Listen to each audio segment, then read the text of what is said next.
Morning students, आज हम BA third year का फर्स्ट पेपर पढ़ेंगे वस्त्र विज्ञान। इसमें हमारा टॉपिक रहेगा रंगों के प्राप्ति के स्रोत।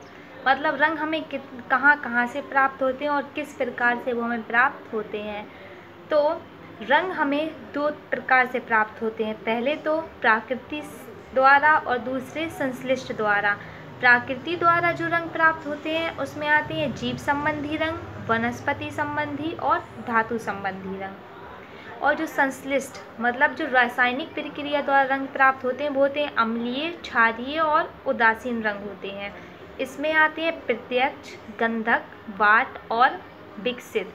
अब जो प्राकृतिक रंग होते हैं उनमें जो वनस्पति द्वारा हमें प्राप्त होते हैं, तो उन पेड़ पौधों के नाम कौन कौन से हैं वनस्पति के। पहले तो है मेहंदी, केसर, पलाश, पारिजात, हल्दी, हरर, बहेड़ा, आंवला, कत्था, नील, जामुन और कीकर। ये हो गए हमारे जो प्रकृति द्वारा पेड़ पौधों से प्राप्त होते हैं, ये वो पेड़ पौधे हो गए। दूसरा था हमें जो प्रकृति से ही प्राणियों द्वारा हमें जो रंग प्राप्त होते हैं, तो वो है कैकटी, जिसका साइंस नाम है कोकनियल। और सेकंड रहेगा कैरमिस। ये एक प्रकार के कीट होते हैं, इनसे भी हमें रंगों की प्राप्ति होती है। थर्ड है खनिज, जो प्रकृति द्वारा हमें प्राप्त होते हैं खनिज में लौह और चूर्ण। अब आ गए संश्लिष्ट रंग, जो रासायनिक प्रक्रिया द्वारा प्राप्त होते हैं, वो है प्रत्यक्ष रंग, अम्लीय रंग, क्षारीय रंग, वॉट रंग, सल्फर रंग, मार्डेंट रंग और नेफ्थॉन रंग। ये हो गए हमारे रंगों के प्राप्ति। अब हमें ये जानना है कि हमें रंग किस तरीके से प्राप्त होते हैं। तो सबसे पहले हेडिंग लिखेंगे हम प्राकृतिक रंग, नेचुरल डेज। इसमें लिखेंगे प्रकृति में उपलब्ध साधनों से जो रंग प्राप्त होते हैं वे प्राकृतिक रंग कहलाते हैं। जैसे पेड़ पौधों की पत्तियाँ, फूल, फल, कलियाँ, जीव जंतु, चींटियाँ, खनिज, लवण आदि।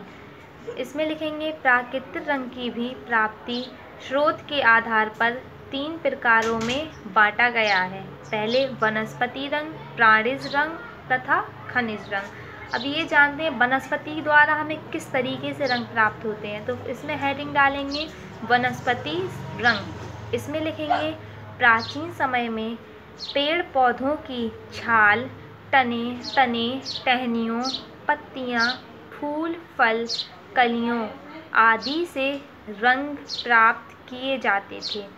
इनमें प्राप्त रंगों से ही वस्त्रों को रंगा जाता था। हाथ एवं पैरों को भी इन्हीं रंगों से रंगकर सुसज्जित किया जाता था। आज भी कई रंगरेज रंग प्राप्ति के लिए प्राकृतिक स्रोतों से जैसे जामुन, कत्था, हल्दी, मेहंदी, केसर, पलाश के फूल, हरसिंगार के फूल आदि का प्रयोग करते हैं। इसी में पैराग्राफ चेंज कर लिखेंगे वनस्पतियों से रंग प्राप्त करके रंगने की कला अत्यंत प्राचीन काल से आरंभ हो चुकी थी।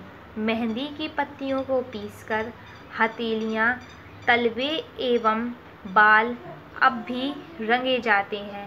भारत एवं मिस्र में नील द्वारा रंगाई की जाती थी। अब भी नील की पत्तियों तथा तने को खमीरीकरण द्वारा तरल रूप में प्राप्त कर उससे नीला रंग बनाया जाता है।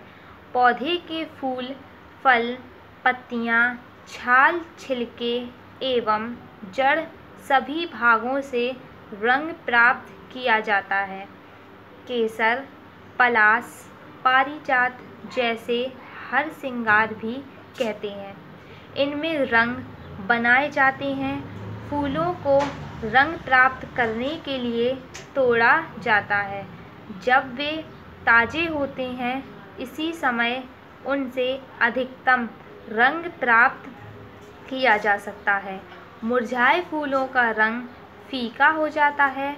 फूलों को पहले कुछ घंटों के लिए ठंडे पानी में भिगो दिया जाता है। तत्पश्चात उसी पानी में धीमी आंच पर पकाया जाता है। फूलों से प्राप्त गीले रंग गहरे दिखाई देते हैं, किंतु सूखने पर वे कुछ हल्के हो जाते हैं। फलों के रूप में हरर, बहेड़ा, आंवला, जामुन आदि को कुचलकर पानी में भिगोकर रंग निकाला जाता है। इसी में पैराग्राफ चेंज करके लिखेंगे। पेड़ों की छाल से भी रंग बनता है। कत्था का उपयोग भारत में 2000 वर्ष पूर्व भी कत्थई रंग बनाने में होता था। कत्थे के पेड़ की छाल छीलकर पानी के साथ उबाली जाती है। इससे प्राप्त गाढ़ा घोल गहरे कत्थई रंग के रूप में जम जाता है। इससे सूती वस्त्र अच्छे रंगते हैं।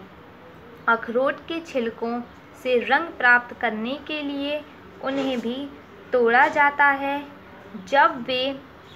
जब वे हरे रहते हैं। इनके अतिरिक्त अनार के छिलके, प्याज के छिलके हल्का पीला रंग बनाने के लिए उपयोग में लाए जाते हैं। डैंडेलियन की जड़ें मैजेंटा रंग प्रदान करती हैं। लिली फूल सफ़ेद होता है। उसकी गहरी हरी रंग की पत्तियों से ऑलिव ग्रीन रंग बनता है।